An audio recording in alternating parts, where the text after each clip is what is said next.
I've always been intrigued by the mysteries of abandoned places.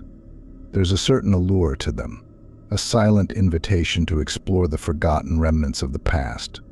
But nothing could have prepared me for the chilling encounter awaiting me in that desolate subway tunnel.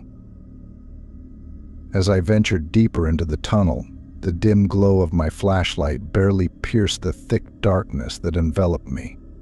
The air grew stale, heavy with the weight of decades of neglect, and the faint echoes of my footsteps reverberated off the damp walls. At first, the sounds I heard seemed like mere echoes of my own movements, distorted by the eerie acoustics of the tunnel. But as I pressed onward, they grew louder and more distinct, morphing into a cacophony of whispers that seemed to emanate from the very walls themselves. My pulse quickened with each step, my senses heightened by the unsettling atmosphere surrounding me. Every shadow seemed to twist and contort, taking on a sinister life of its own, and I found myself constantly glancing over my shoulder, half expecting to see something lurking in the darkness behind me. And then, just when I thought I couldn't bear the tension any longer, I saw a figure standing at the far end of the tunnel, shrouded in darkness. My heart skipped a beat as I froze in my tracks, the blood pounding in my ears drowning out all other sound. I called out, my voice echoing off the walls, but there was no response. The figure remained still, a silent sentinel watching me with empty eyes that seemed to pierce straight through to my soul. Fear gripped me like a vice as I stood there, paralyzed by the weight of the unknown. Every instinct screamed at me to turn and flee, to escape from whatever malevolent presence lurked in the shadows before me. But something held me rooted in place, unable to tear my gaze away from the figure before me. And then, in a sudden flurry of movement, my flashlight flickered and died, leaving me engulfed in suffocating darkness. Panic surged through me like a tidal wave as I fumbled with the switch, desperately trying to reignite the feeble beam of light that had guided me thus far. But it was no use. The darkness seemed to swallow me whole, pressing in on all sides until I could barely breathe. Every sound was magnified 1,000-fold, every whisper and rustle of movement echoing through the tunnel with bone-chilling clarity. In that moment of primal terror, I knew I had to escape, to flee from the darkness that threatened to consume me whole. With a strength born of sheer desperation, I turned and ran, my footsteps echoing off the walls as I raced towards the faint glimmer of light at the tunnel's entrance. And then, finally, mercifully, I burst out into the open air, gasping for breath as I stumbled into the harsh glare of the city streets. But even as I stood there, shaking with relief and exhaustion, I couldn't shake the feeling that something had followed me out of that tunnel. Something dark and malevolent that lingered just beyond the reach of the light. If you're finding value in this video so far, do me a quick favor and hit that like button below. Enjoy.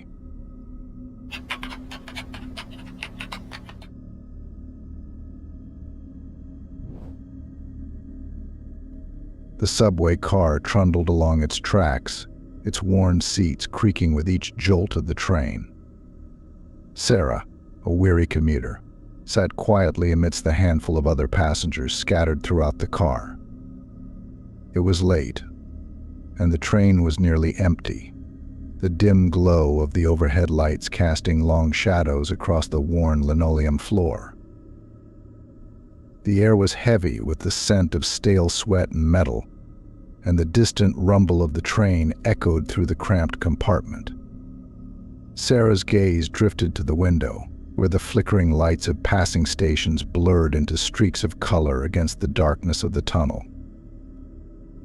As Sarah glanced around the car, her eyes were drawn to a figure seated across from her. It was a man, slouched in his seat, his features obscured by the shadows.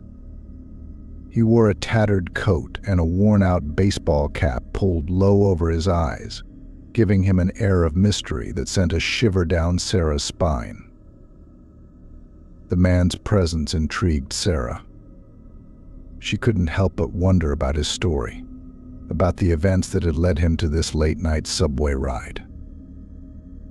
Sarah observed the man discreetly, trying to discern some clue about his identity.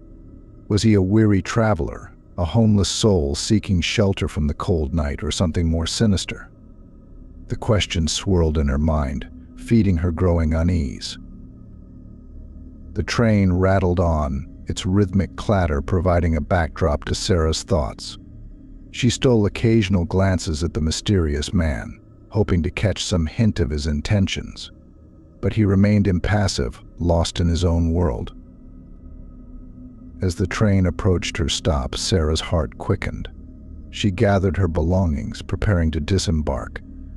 But as she glanced back at the mysterious man one last time, she saw something that made her blood run cold. His eyes met hers, cold and calculating. In that moment, Sarah felt a surge of primal fear, as if she were prey caught in the gaze of a predator. She turned away quickly, heart pounding in her chest. What was it about the man that unnerved her so? And why did she feel such a strong sense of danger in his presence? With a sense of relief, Sarah stepped off the train onto the deserted platform. The cool night air washed over her, soothing her frayed nerves. But as she walked home alone, she couldn't shake the feeling that she was being followed. Every shadow seemed to hold a hidden threat, every sound a potential danger. She quickened her pace, desperate to reach the safety of her apartment. But when she arrived home, she found her door unlocked, her belongings scattered on the floor. Someone had been inside, someone had been inside, someone who meant her harm. With a sinking feeling in her stomach, Sarah realized the truth. The mysterious man from the subway was no stranger. He had been watching her, following her every move. And now, he was here, in her home, waiting in the darkness.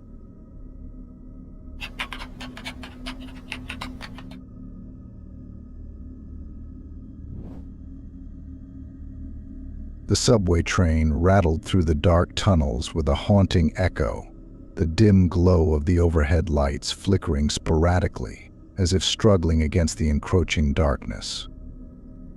I sat alone in the deserted carriage, the only passenger in sight, my breath hitching in my throat as I listened to the hollow echo reverberating off the walls. The air inside the train was heavy and oppressive, thick with the scent of stale sweat and metal. Each creak and groan of the old carriage sent shivers down my spine, and the distant sound of dripping water added to the eerie atmosphere that hung like a shroud. As the train continued its journey, I became acutely aware of a strange sensation, a prickling on the back of my neck, as if someone were watching me. I glanced around the carriage, but there was no one there, just the empty seats stretching out in either direction.